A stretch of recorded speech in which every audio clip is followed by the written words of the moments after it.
जहां पर योगी आए थे क्या हुआ? टाइम हो गए। सर्जिकल स्ट्राइक बोले थे ओल्ड सिटी के ऊपर, अब डेमोक्रेटिक स्ट्राइक हो गया बीजेपी के ऊपर। आप लोग नेशनल चैनल पे आपको बड़ी मोहब्बत हो गई असदुद्दीन ओवैसी के घर में। मेरे घर में कौन जीता? हम तो कह रहे हैं कि मेरे अंगना में तुम्हारा काम ही नहीं है। अरे आप, मेरे को बात समझ में नहीं आ रही। आप कब तक मेरा नाम लेते रहेंगे? अब आप बताइए, आप लोग तमाम माशाअल्लाह से आइंस्टाइन के करीबी दोस्त हैं, मैथमेटिक्स में आप लोग बहुत अच्छे हैं, हम तो वीक हैं, इसीलिए हम पॉलिटिक्स में। आप बता दीजिए कि ये नंबर सही है गलत है। अब नेशनल मीडिया को बीजेपी के बाजा बजाने का इतना शौक है तो बजाइए आप, मगर हमारे कंधे पे रखकर बाजा मत बजाइए। आप खुलकर कहिए कि हम बीजेपी की बैंड पार्टी, हम बाजा बजा रहे हैं।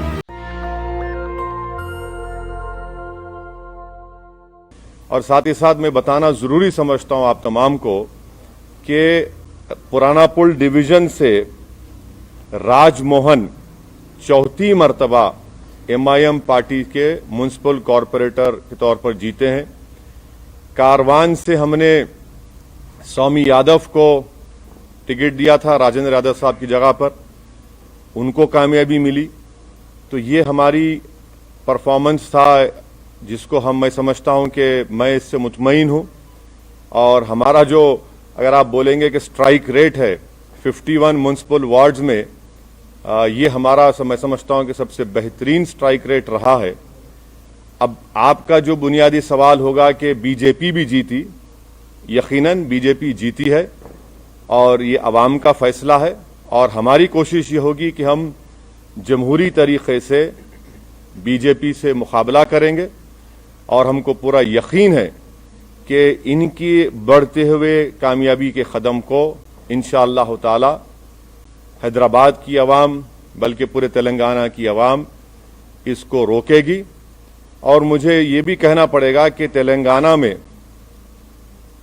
जब असेंबली के इंतखाबात होंगे, आप देखेंगे कि इंशाअल्लाह ताला ये बीजेपी की जो कामयाबी है, वक्तिया कामयाबी है, ये उस वक्त तक इतनी कामयाबियां इनको नहीं मिलेंगी। और मुझे अवाम का फैसला है, हमारी क्या बोलना चाहिए, हमारी ख्वाहिश के बरक्स फैसला आया बीजेपी की हद तक। मगर एमआईएम पार्टी को तो मैं समझता हूं कि हमने तमाम बड़ी मेहनत की और उसका नतीजा हमको अल्लाह सुब्हाना व तआला ने और हैदराबाद की अवाम ने हमको दिया है। आप ये बात कह रहे हैं, मैं इसलिए निकाल रहा हूं कि जरा वो आंख पे, तो निजामाबाद में म्युनिसिपल इलेक्शन हुआ, बीजेपी का एमपी है वहां पे, कितनी सीट एमआईएम जीती? बीजेपी का एमपी है निजामाबाद में, एमआईएम ने कितनी सीट जीती? 16 सीट जीती हम। तो आपको बता रहा हूं कि होगा ये। इलेक्शन का वर्डिक्ट है, म्युनिसिपल इलेक्शन है, थोड़ा ऊंच नीच होती है। और मुझे यकीन है कि मैं तो प्रिवी नहीं हूं, ना मुझे इख्तियार है टीआरएस पार्टी पर बोलने का, मगर मुझे यकीन है कि ये लोग देखेंगे क्या करना चाहिए, क्या सही करना चाहिए, कितना अच्छा करना चाहिए, उसको देखेंगे, मगर उनके पार्टी का मसला है। सर, अभी मेयर और डिप्टी मेयर के लिए ये बात आती है कि आप किसको सपोर्ट करेंगे, क्योंकि आपका सपोर्ट का प्रसाद साहब, जरा थोड़ा खुशी का मौका है, थोड़ा आज तो एक रात छोड़ दो आप। लेकिन बहुत अहम बात है। हाँ बिल्कुल है, नहीं हर चीज अहम है। इतनी बड़ी कामयाबी हमको जो मिली है वो यकीनन एक बहुत बड़ी कामयाबी हमको मिली है और हम फैसला करेंगे, बैठ के बात करेंगे। कल मैं हमारे पार्टी के तमाम जिम्मेदार हजरात से मैं उनसे बात करूंगा, उनसे मशवरा करूंगा, उनकी राय हासिल करूंगा, उसके बाद हम कोई फैसला करेंगे। यकीनन हमको फैसला करना है, हम करेंगे। सर, योगी आदित्यनाथ ने ये कहा है कि भाग्यनगर का भाग्योदय अब शुरू हुआ है और जेपी नड्डा ने भी ये कहा है कि 2023 में बीजेपी की सरकार होगी, केसीआर की करप्ट सरकार को हम निकालेंगे। तो आप उस पर कैसे देखते? अब जाहिर है ये तो इस तरह की बातें करेंगे ना भाई। जहां पर योगी आए थे क्या हुआ? टाइम हो गए। सर्जिकल स्ट्राइक बोले थे ओल्ड सिटी के ऊपर, अब डेमोक्रेटिक स्ट्राइक हो गया बीजेपी के ऊपर। ये तो डेटा आपके सामने है, एम्पिरिकल एविडेंस आपके सामने है। हम तो योगी आदित्यनाथ से यही कहेंगे कि आप तो मुंबई गए थे, ज्यादा एक्टिंग मत करिए, हकीकत की दुनिया में आ जाइए और जो जुल्म वहां पर दलितों पर किया जा रहा है उसको खत्म करिए। जो खवानीन आप कॉन्स्टिट्यूशन के खिलाफ बना रहे हैं वो रोकिए। और मुझे यकीन है कि केसीआर गो हमारे अपोजिट पार्टी के हैं, मगर एक बात मानना पड़ेगा, एक रीजनल फेस है और वो रीजनल फेस आज भी इम्पोर्टेंट है, कल भी इम्पोर्टेंट रहेगा। और थोड़ा सा अगर वो लोग जो भी उनके चीजें सही करना है कर लेंगे तो he still a very important and I am sure कि केसीआर जो है वो बीजेपी के ऊपर बहुत बड़े भारी पड़ेंगे आने वाले वक्त में। तो क्या आप उनको सपोर्ट करेंगे अगर मेयर की सीट चाहिए तो? मैं अभी आपसे कहा हूं मैडम कि जरा थोड़ा सांस लेने दीजिए, थोड़ा हमको अपनी इतनी बड़ी कामयाबी हमको मिली है, थोड़ा हमारे तमाम पार्टी के जिम्मेदारों से हमको अपनी उनकी खुशी का हिस्सा बनने दीजिए।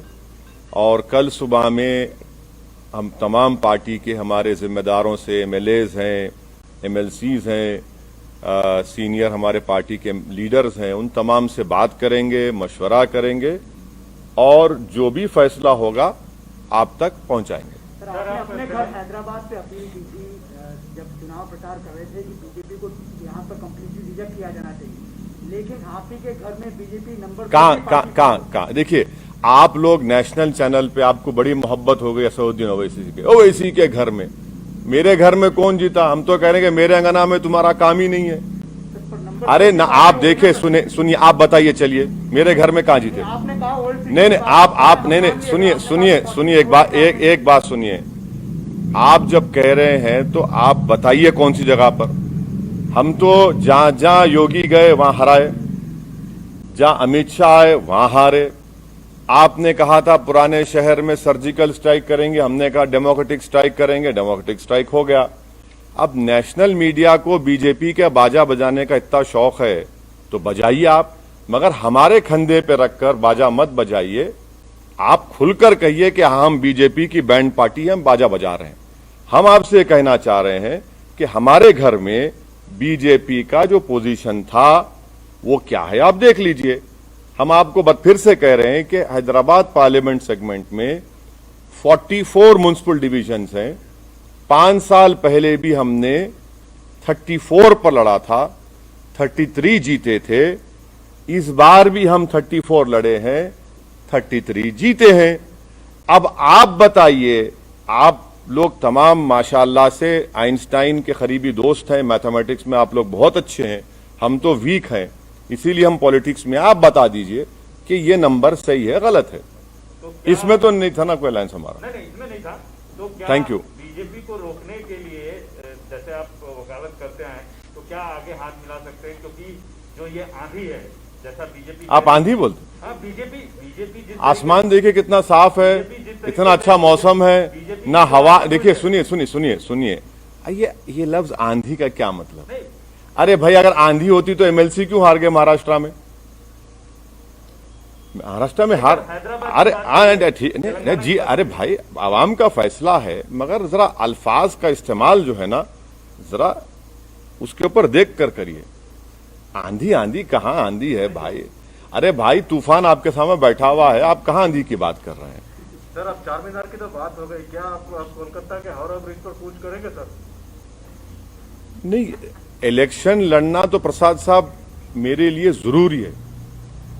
मैं जब तक जिंदा रहूंगा मैं इलेक्शन लड़ता रहूंगा, और मुझे जीतने से या हारने से कोई मतलब नहीं है, मुझे लड़ने से मतलब है और मैं लड़ूंगा। अब रहा सवाल, आपके सवाल का जो स्पेसिफिक जवाब है, अब इलेक्शन से हम लोग थोड़ा हैदराबाद के इलेक्शन से फारिग हो चुके हैं, अब बैठ के बात करेंगे आने वाले एक 6-7 दिन में, और फिर इंशाल्लाह फिर अपना सफर शुरू रहेंगे। सर, यही फॉर्मूला आप वेस्ट बंगाल में, मतलब आपने कहा था हर नहीं, सोमित देखिए, मैं आपके सामने कई मर्तबा इन पर्टिकुलर आपके तमाम से कहूं कि केरला में और आसाम में मैं नहीं जाऊंगा। ये मेरा एक डिसीजन है और हम उसके पाबंद हैं। वहां पर बदरुद्दीन अजमल साहब की AIDUF है, IUML केरला में है, हम वहां जाकर उनको डिस्टर्ब नहीं करेंगे। अगर कभी उनको गलती से मेरी जरूरत पड़ गई मुझ जैसे दीवाने की, तो वो मुझे कॉल कर ले, मैं आ जाऊंगा, नो प्रॉब्लम। सर मतलब सर बीजेपी मतलब ये तो भी कह रहा है शायद सर, ये ही है कि बीजेपी आप बीजेपी ये भी सर बीजेपी नहीं नहीं, ये केरला और आसाम की बात कर रहा हूं। वेस्ट बंगाल, तमिलनाडु में तो लास्ट टाइम लड़े हम लोग, एक सीट लड़े थे, वानियमबाड़ी की सीट लड़े थे हम लोग एक। बिल्कुल तमिलनाडु में लड़ेंगे, क्यों नहीं लड़ेंगे? करेगी बीजेपी? मेरे कॉन्स्टिट्यूंसी में तो काम नहीं किया। नहीं, सुनिए, सर्जिकल स्ट्राइक बोले, ओल्ड सिटी में 30,000 रोहिंग्या बोले, पूरे पुराने शहर की जनता, चाहे वो हिंदू रहो या मुसलमान रहो, बंगाली रहो, दलित रहो, बैकवर्ड क्लास के रहो, हमारे मारवाड़ी कम्युनिटी के, सब बोले कि नहीं, no surgical strike, only democratic strike चलेगा। और यहां से हमने बीजेपी को हराया। जहां तक बीजेपी का मामला है, वो तो यही बात करते आएगी ना कि रोहिंग्या, बांग्लादेशी, अफगानी और सर्जिकल स्ट्राइक, जिन्ना, तो ये सब रिजेक्ट हो गया। जिसको जिन्ना बोले, पब्लिक बोली जिन्ना नहीं, वो हमारा जीना मरना हमारा एतमाद हम पर किया, हम कोर्ट दिया। तो ये तो चलता है। बीजेपी की अपनी लैंग्वेज कहां बदलेगी बीजेपी? सर मेरा सवाल ये है कि क्या आपको लगता है कि ओल्ड हैदराबाद और AIMIM को टारगेट करके कहीं ना कहीं बाकी का जो GHMC का इलाका था वहां पर जो है अब देखिए, अब ऐसा है ना मैडम, अब किसी के घर में कल सुबह में भैंस या गाय दूध नहीं देंगी, मेरे को बोल दो आप, मैं जिम्मेदार हूं। सुबह कल मुर्गी पुकारेगी नहीं, सुबह 4 बजे, अरे शायद ओवैसी यहां से गया होगा। अरे छोड़ दीजिए ना, कहने हर चीज में आप लिखिए ओवैसी के घर में ऐसा हुआ, अरे मैं कहां जिम्मेदार हूं? मेरे घर का तो मैं रिकॉर्ड पेश कर दिया आपको, अब दूसरों को बताना पड़ेगा। कब तक आप लोग हमको इस्तेमाल करेंगे? भाई दिल्ली के स्टूडियो में बैठ के ओवैसी, अरे भाई छोड़िए हमको, हमारा रिकॉर्ड सामने है। हम लड़े 51, अगर हम लड़ लेते 80 तो क्या होता फिर? हाँ, ये भी तो सोचो आप। सर बीजेपी का 4 से 45 हो जाना क्या आपके लिए चिंता की बात? हाँ, सर इसमें बीजेपी का 4 से 45 बोले एक मिनट सर बीजेपी जहां MIM का कैंडिडेट नहीं था वहां ओवैसी और MIM को टारगेट कर रही थी और ये अचीवमेंट उसको मिला। तो क्या आपको नहीं लगता है कि इस तरह से करके पोलराइज किया और ये चीजें आई? अरे आप, मेरे को एक बात समझ में नहीं आ रही, आप कब तक मेरा नाम लेते रहेंगे? माने बीजेपी आपको नहीं, आप माशाल्लाह से आप अनबायस थे, मेरे को मालूम नहीं, मगर कब तक मेरा नाम लेंगे आप? भाई मेरा नाम कब तक लेंगे? भाई वहां पर जो 51 सीट्स में अगर मैं 44 जीत रहा हूं, आप मेरा नाम क्यों लेंगे? भाई मुझसे पूछिए ना कि आप 7 सीट पर क्यों हारे, वहां पर कितनी जगह बीजेपी जीती बता दीजिए, हम बोलने तैयार है आपको। मगर हर जगह पर असदुद्दीन ओवैसी, MIM करना गलत है। वो नहीं, मैं जो भी कर रहे हैं वो गलत है। और अगर कर भी रहे हैं तो उनका नेगेटिव वोट है, वो कभी भी चेंज हो जाएगा, देखना आप। नेशनल दस्तक की आपसे गुजारिश है कि अगर इसको बचाना चाहते हैं तो नेशनल दस्तक को सब्सक्राइब करने के लिए रेड कलर के सब्सक्राइब बटन को दबाएं, फिर बेल आइकन की घंटी दबाएं। नेशनल दस्तक को बचाने के लिए बहुत जरूरी है कि हर खबर को शेयर करें, लाइक करें, कमेंट जरूर करें।